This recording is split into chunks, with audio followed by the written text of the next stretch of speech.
First day went south when he threatened to stab the parking attendant. This particular experience was not as obviously life-threatening, but was a doozy of a night, y'all. I'll let you be the judge, and sorry for the formatting on mobile. Background: this happened about 7 years ago. I'm female 5'2" and petite, so I try to be extra careful because I've had some pretty close calls. This night I clearly had a lapse in judgment. Also, I don't do hard drugs, but during my college years, I drank a fair amount and smoked copious amounts of marijuana, presenting my date from hell. I waited tables for 7 years, working my way through college. I served all kinds of people during that time, and grew very comfortable working with the general public, playing up with small talk, putting on a friendly demeanor, and more importantly, waiting the hell out of some tables. I was good at my job, so I enjoyed my work most of the time, aside from the occasional douchebag customer. My restaurant was right off the highway, next to several large hotels. Most ran between $90 and $150 a night. Not the worst, not the best. I've often get tables who were staying at these hotels who walk over for a meal more than one night in a row if they were staying longer than one day. This is how I met Bob. Bob came in on a busy night, sat quietly by himself, and required minimal effort. He ordered only cobbler and coffee, which he ate quickly. I sent him on his way, to go coffee in hand with very minimal small talk. I noticed he smiled at me, eyes lingering a bit longer than normal, and immediately knew he was interested in me. Most women know the look. Despite this, he left without saying anything else, and I thought that was the end of it. He also left me a fat tip. Since he had a small order, it was almost 90% gratuity. Hell yeah. The next night at work, he's back. He's requested my section this time. Again, orders mostly, no actual meal, leaves a great tip, but barely says more to me than a few words it takes to place his order. Cool, minimal effort, maximum reward. I dig it. Repeat this 3 nights in a row, until finally at the end of night 3, he opens up and tells me a bit about himself. He's staying at the hotel next door for his job working on cell phone towers and telephone poles. He'll be in the area for several months. He shows me pictures on his phone of him in gear at the very top of high-power towers, and his story seems to check out. He wraps all this information up by asking for my phone number. I did find him relatively attractive, not crazy good looking, but he had a nice smile. He was barrel-chested, a big dude, with curly hair that was shaggy but nice, the kinds of curls women pay big money for, I thought. I was a bit lonely at the time, and he seemed normal, so I agreed to give him my number. Over the next few days we made small talk, but nothing substantial. Looking back, aside from his employment, I learned almost nothing about Bob during this conversation period, nothing that sticks to me anyways. It was all meaningless small talk via text. Finally, I agreed to grab a drink with him on 4th of July weekend, and having no prior plans for the holiday, I was excited to have something to do. Usually, I would have insisted I meet him somewhere public to protect myself, but I've been interacting with him for over a week, so my guard was dropping. Stupid, right? He suggested that we smoke prior to hitting the bar. I like this idea, and not wanting to go to his hotel room for obvious reasons, I reluctantly agreed my place would probably be the best. It's closer to downtown. I gave him my apartment information, my 1-bedroom apartment where I live alone. This was stupid of me. The night arrives and he's punctual. Both of us have some weed. We are very well supplied. It's important to mention, I am also a very experienced smoker, and had lots of different methods for us to choose from. Pipes, steam rollers, papers, blunt wraps, etc. I asked his preferred method and he says bong. Of course, the one thing I don't have. Mine had recently broken. I tell him so and suggest a blunt or a bowl, but he insists he wants a bong rip. I tell him I don't know where we get this bong this late. He insists he knows where and must have a bong rip, so I allow him to ferry me to a shadier gas station in the area, where he purchases not only a large glass bong, but also a grinder and lighter. We return, he gets his bong lit. We find the whole thing odd, but brush it off and enjoy my buzz. Bob has me roll a joint after several bong hits. I finish and go to light it, and he stops me. Let's smoke that on the way to the bar, he says. I live less than a 10-minute drive from the bars and tell him so. I also tell him it's a holiday weekend, so cops will be out in full force, and I think we should play it safe. He steamrolls my objections and insists everything will be fine, and I'm worrying for nothing. I tell him I'm not comfortable with it, and he just repeats himself. Apparently, I have no choice in the matter, so we leave and head to the bars. Joints are burning. We arrive safely. Bob parks in a very obvious pay-to-park lot. There are lots of heavily patrolled buy-tow companies, but are usually only staffed by an automatic kiosk machine where you can pay. However, since it was a holiday weekend, there is an actual person attendant as well. Bob parks, and we begin to walk towards the bar, making no move towards the machine to pay. I warn him, this is a heavily, copped-out area, But once again, he steamrolls over my warning and tells me it'll be fine. For your information, I knew this would not be fine. He would 100% get towed if he didn't pay before we get inside. The park attendant comes jogging over to us, finally to get our attention, as I try unsuccessfully to convince him paying is not optional, but he never stops walking. Finally, the attendant neared us enough to say in our direction, "Hey man, you gotta pay to park or you'll get towed!" Without an ounce of humor in his voice, cold, chilling, and completely unlike anything I've heard come out of his mouth all nights, he replied just loudly enough to be heard by the man, "If I get towed, I'll fucking stab you." What the actual fuck? My legs almost gave out in shock. My brain clicks that I might be in danger. The parking attendant mutters something about towing and walks off. I decide right then and there, he is definitely not my ride anymore. All bets are off because he just threatened to stab the parking attendant right there and then. I need to ditch him. Somehow. Safely. I take a step away, putting distance between us, but keep pace with him as we walk towards a bar. I ask, "What the fuck was that? You know you're definitely getting towed now that you threatened that guy." "I was just joking." You didn't say it like a joke, and he definitely didn't laugh. It wasn't serious. I tell him now that I didn't like his behavior. Now in an increasingly crowded area, the witnesses made me bolder. I developed a plan in my head, hoping I could discreetly phone a cab from the ladies' room and run for it, using the crowd as cover. He knew where I lived, no fixing that, but hopefully his car being towed would slow him down a bit. Bob continued to insist that it all been one big hilarious joke as we entered bar number 1, that I'd misunderstood, that I couldn't take a joke. I knew better. His voice had been deadly serious and ice cold. My instincts told me he had been serious about his threat. I continued planning my escape in my head while he testified his innocence. I need to bide my time till the right moment, so I waited, uncomfortably, and suddenly, aware of how he had been acting erratically all night, and I was just now noticing. I feel my gut twist inside me. I was scared now, and I felt like an idiot for brushing off the other warning signs. He clearly wasn't balanced. But if he wanted to kill me, you'd think he already would have done it, right? In the safety of my one-bedroom apartment, right? I hung my hopes on this thought. We entered bar number 1. It's obvious. I'm miffed by the encounter in the parking lot, and Bob seemed annoyed by this. He puts a card down on the bar and starts a tab. We order drinks. I take mine directly from the bartender and watch it like it's my fucking job. Bob fiddling with his phone, when suddenly he grunts in annoyance. Its battery has died. He proceeds to tell me that he was in the middle of transferring money between his accounts when his phone died, and that he was putting money on the card that the bartender was holding for a tab, but since his battery died before he had finished, there was no money on that card. I immediately offered to pay for the drinks. He could take back his card. I'd pay cash. No big deal. Already, I just wanted the night to be over. There's an ATM in bar 2 right across the street. I can get cash there. I don't want you to pay. Can we go to bar 2 really quickly? We don't even have to close out this tab. We'll just come right back and pay for it.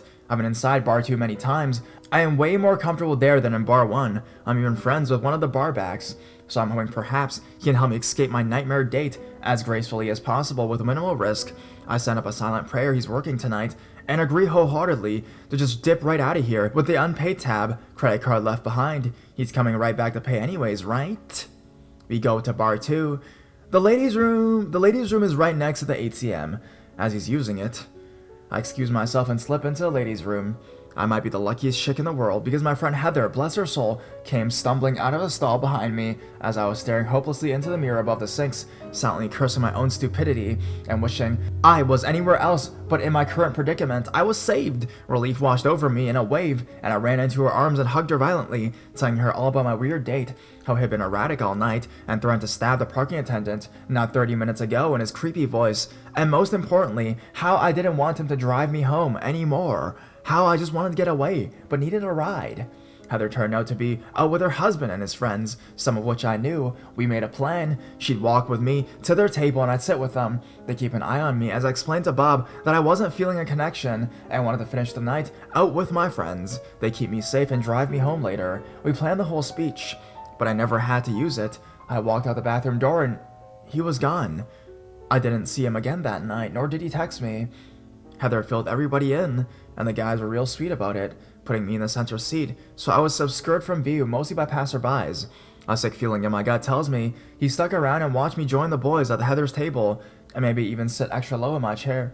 My friends took me all the way to my door that night after the bars, making sure I was safely inside.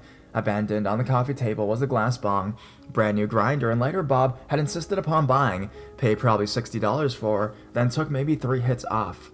The worst part was then I walked into my bathroom after kicking off my heels, having just gotten home. I noticed a small glass thing on the side of my bathtub, which I noticed as I sat on the toilet to pee. I picked it up. It was about the size of a tube of lip balm, but fatter and rounder. When I suspected it closely, I found a thimble full of loose white powder on the inside. It seemed to be contained on one side, while the other half was emptied and had a hole on top. I examined it closely. I was pretty sure it was coke, but I'd never seen anything like that little glass contraption before. Realizing Bob had used my bathroom, and it had to be his, I freaked out thinking that he'd surely come back for his drugs if he left them behind on accident. He never did though, and I tucked away the glass powder-filled thing out of paranoia deep in my closet, afraid if he did return for it, I'd better have it. After a month I tossed it. The whole thing baffled me. If he was short on money, why did he insist on making a special trip to buy something not really needed? Had he ever returned to pay the tab? Did he leave me stranded because I was obviously turned off by his threat? Did he get embarrassed and just leave? He certainly didn't seem like the type, but clearly I made a misjudgment about him somewhere. Was he just impossibly a coked out dude? Like, what the hell was that? I'd love to hear your thoughts on this because it's baffled me for years.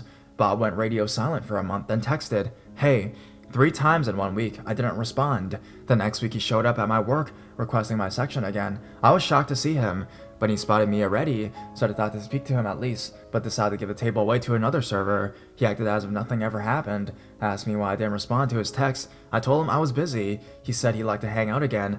I said I didn't think so. He asked why not. "You left me at bar 2.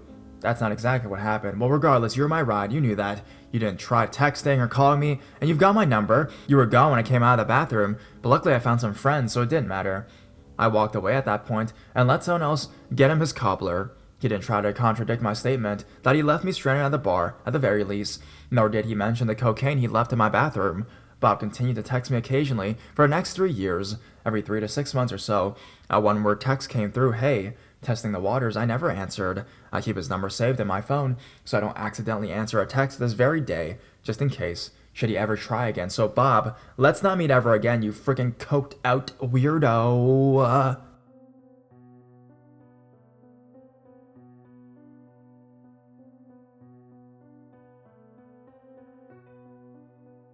My first and last Reddit date.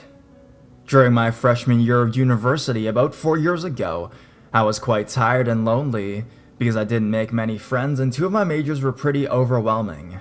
To pass time, I was browsing Reddit quite often. I even submitted an ad to find people to talk to. I got several responses, mostly from the US, though one from a European country. It surprised me a bit, since not many people from there even knew what Reddit is, but I was also glad I met someone local. This guy seemed cool. He worked for a global IT firm and played the piano just like me. We talked, we exchanged a few emails, and it felt nice. Then one day, he told me that if I passed my exam, we'll have a date. Quite pushy, right? I didn't want a date, to be honest, but I wanted to meet him. So when I left the exam hall and was sitting on a train home, I recalled his offer. He said he'd be in my hometown that day. First I got home and tried to dress properly. I suddenly started to feel weak. I had a huge heartache, and I had to rest for a moment. I called the guy and told him I'd be a bit late. Then he said something like, "But don't think that'll be a date." Well, he didn't say it, he rather screamed it, okay? I promised I'd be there. So I arrived at the place and saw him eating dinner, alone. I sat next to him, and he didn't even bother to ask me what I want. He was cold. Ironic and not nice at all. He simply said that I ruined his day by being 30 minutes late, and that there was no future for us. Then I realized how snobbish he was. Though being a relatively nice person, I tried to make the evening better. I asked him if he wants to go to the cinemas, museum, church, whatever. He said no. He only wanted to get to the train station. Remote train station, that is not a main one. We started to walk towards the station. It was dark, wintry, and our path wasn't lit at all. My high heels were covered in mud, and I didn't really like it. We didn't talk at all, because we were fed up with each other. So when we reached the station, I was relieved. I said goodbye, and then he kissed me on my forehead. What the hell? Then I felt a bit better, because I had to get to the bus station on the other side of town. I had to take the same road we walked, and it gave me chills. I was walking for a while when I heard a voice behind me. "Hey, miss!" I turned around and saw 3 guys wearing hoodies.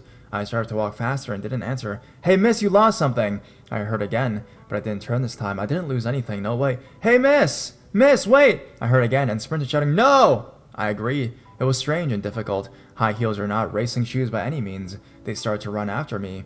You don't even know how scared I was. At least I was close to a better lit area. I saw a tram station and an older woman standing there. I rushed there and approached her. Then I saw these three men standing on the other side of the road. I knew they were waiting for me.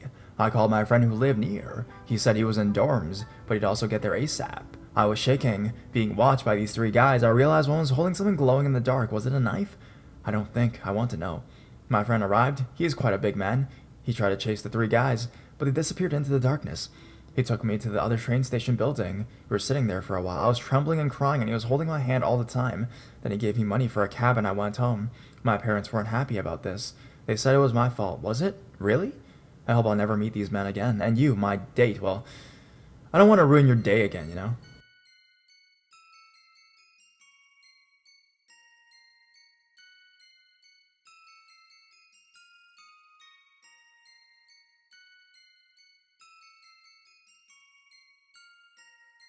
No means no, dude. Some background. I just got out of a relationship with someone who was quite selfish a couple months ago. I've been dabbling in dating as of late. I also just recently moved back to my hometown from Florida. Meeting guys is hard in Publix, so I go to the first place any single gay guys go to. The story. I started talking to this guy online that I went to high school with, but never really associated with because he was kind of weird. And when I went there, he was a freshman and I was a senior. I was also in a relationship while I was in my senior year of high school. When I look at his pic on the app, he looked familiar, but I didn't really know who it was. He then stated that his name was Dave and it clicked. Originally, I was uneasy because he was younger than me and I typically date my age or older. However, we really hit it off and then decided to hang out after a couple weeks of talking. We met at a park and walked around and sat and talked. We had plenty of stuff in common and I liked that. He was a good kisser and it ended up happening a lot. Our first date went pretty well, but here is my first red flag. He said that he didn't want to do anything sexual until we were committed, and I told him that was fine, and I understood why he would want to wait. After he said that, though, he began to tease me a lot and make out with me, grab my junk, etc. I kinda just dismissed it at the time. The second time we went out, we just got some food and went to a local vape shop because they were doing a sale. While on this date, he remarked that there was another boy in town that he liked and who liked him back, but he turned him down to hang out with me. I said that it was sweet he did that, but he didn't have to do that because this was only our second time seeing each other. I kinda thought he was using it to push me into things faster at this point, but I still kinda wanted to give it a chance. The third time we hung out, he heavily teased again, and I was left feeling a little bothered when he left. He texted me a few days later with some things like, "So, I want to talk to you about something." Shoot. Well, I'm going to be living on campus at my school, and my roommate says he's interested in me, but I want to tell him no because I like you. Do you think when you're back you're ready to commit? No, I can't really answer that at the moment, but I think that we shouldn't see each other anymore because you're going to be 45 minutes away living with some dude that's pining after you. I'm good, dude. Thank you for everything, though. I then proceeded to block him because I didn't really feel like I would want to see him on social media. That behavior was really manipulative to me and very childish. There wasn't any reason for him to act like that. I wasn't going anywhere. We saw each other every couple days. I eventually talked to some friends and they told me they felt like it was manipulative too. This isn't the worst part though. Later, I was at work with a few younger guys I went to school with, and they began telling me stories about how he lied to everyone all the time about everything. He was a huge know-it-all, and lastly, that he had been in a bunch of trouble for sexually harassing multiple of his fellow students while in school, on school field trips, and other functions so many times that he wasn't allowed to be alone with any other student. The stories these kids told me were so gross and creepy that it made my stomach turn. I'm not going into detail because I don't want to rock the boat. Sorry for how long this is, but Dave, let's not ever meet again, okay?